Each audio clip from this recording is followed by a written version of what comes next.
It's funny you recorded this weekend. I've had some conversations going on with people on different platforms, but I haven't had the motivation to record anything. I think my Instagram followers are starting to think I'm yelling at clouds. It's clearly a conversation that needs to be had, though, and the USGA has been kicking this idea around since what, 2000, 2001-ish? It started with the Callaway ERC driver. Then they attacked the wedge grooves, and now they're going after the golf ball. Obviously, I take back the no skill comment. I should have said less skill. I don't remember exactly what had me on tilt that day. It was probably another free fall of the leaderboard that happens every single Sunday because guys don't know how to play under control.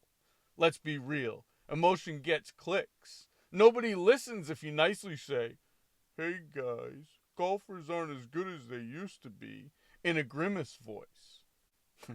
As for your argument about the top 50, I completely disagree. The best in the world would be the best in the world no matter what. Jack Nicklaus, Greg Norman, Faldo. Maybe not at 78, 8,000 yards, but at 72, 7,300, the best of the world would be the best of the world. I mean, look at the women this week, playing at 6,800 yards at Erin Hills. The Tour just played at 69 at Philly Cricket and 15 under 1, so don't tell me short golf courses can't compete. A perfect example is TPC courses. Most of them have trouble up to about 275 off the tee on both sides that absolutely destroy amateurs. But anybody that can keep it in play, light it up. And that's by design.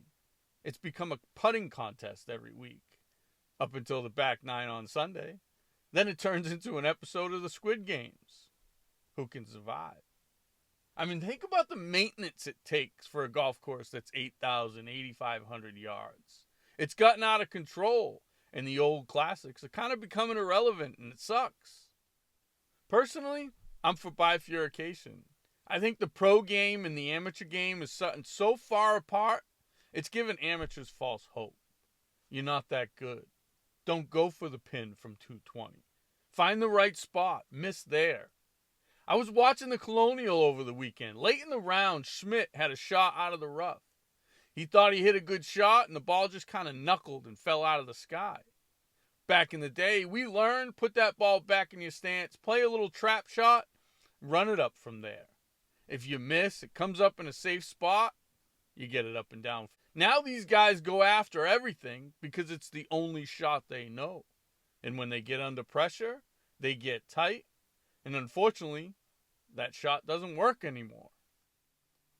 In today's game, with the ball not spinning and the misses kind of staying in play, it's become a birdie contest as opposed to golf. And amateurs watch TV and they understand that bogey is devastating. Where back in the day, a lot of times, par and bogey was the good score. It was the professional score. It kept you from a disaster. Now we got guys hitting it so hard, you can't even get them under control no matter what equipment you put them in. And you can't have this argument just talking about the pros. You made the argument about the top 50. Personally, I think there's probably 10 or 15 guys in the top 50 in the world right now that would be working construction if the golf ball spun like it used to. As a club fitter, I've seen just about everything. But what I've seen most of lately are young, new golfers that can absolutely kill it. If a guy's swinging 7-iron 100 miles an hour and spins it 5,000 RPM, how do I get his spin up? Softer? Lighter? He'll hit it to the moon, not to mention he'll be all over the place. No, you put him in a head with a higher CG, there's no forgiveness. So you treat it like what it is. A 7-iron today is really a 5.5-iron by loft. So that's how I fit it. If it was above 5,000, I was good. It was better than the alternative. A spinnier ball would help that player. But you don't hear that argument because it's bad for business. Hit it high, straight, and far. That's what golf is now. Fairways are flat and boring. Rough is thin. It's a factory. They're turning golf into a ski resort. Keep them moving. Get them on the lift. Keep it going. Keep it going. The tour guys play TPC courses. That's how they're set up. They want you to see that on TV. I'm not a tour player is the excuse that's always used when you talk about slow greens and dumb course conditions? Why don't I hear that argument when you talk about boring setups? Again, it goes against what these companies and real estate moguls are trying to sell. Ben Hogan said he hits a straight shot by accident, and when I do, it lands where I intended it to miss. Anytime Bryson's not playing well, all we hear about is how the golf ball spins too much. Would his game and his super upright swing translate with a golf ball that spins? Is he big enough, strong enough, and athletic enough to figure that out? How about Jack Nicklaus? He had an early extension. Would a modern teacher change that? Would he be relevant today? Who knows? Another guy, personally, I can't stand, but Bubba Watson. He shaped shots. He saw the golf course the way it was supposed to be. His game hasn't gotten better from the golf ball flying higher and straighter. Funny, he's always in contention at Augusta every year. That's because it's a golf course that calls for shots like that. How about Rory, that shot on 13? You think Tiger, Jack, Seve, Jose Maria, you think any of those guys hit that ball in the water? Absolutely not. They hit the little low trapper into the left hill. If it ever gets less than 10 feet left of the flagstick in the air, it was a huge miss. Rory, he took the high straight right at it route because that's what analytics say you do now. You'll make more birdies that way. Instead, he made 7 and almost cost himself the tournament. Woulda, shoulda, coulda, right? Would the results have been different? We can ask these questions in every other sport. Who do you want the ball in his hands at the end of the game? Basketball, baseball.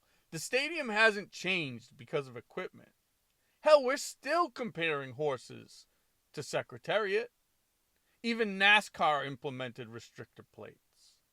And the one sport that started going down the road and started getting out of control, baseball, they rolled it back. Not just with aluminum bats. Anytime guys started hitting the ball out of the park in crazy numbers, we hear the media talking about the live ball. And then the following year, seems to slow down. There's still guys that aren't in the hall because of the steroid era. I'm just saying, golfers need to work on their skill. Celtics coach talks all the time about the margins, the little things that win games. I feel like in golf, equipment is eliminating those margins. We used to play emergency 9s with 3 clubs. It was fun. You worked on creativity. It helped with your short game. You guys play scrambles and pick up your misses. We're not the same. Unfortunately, neither is the game anymore, and it's sad to watch. Agree or disagree, I don't care. But it's a conversation that needs to be had. Let's go.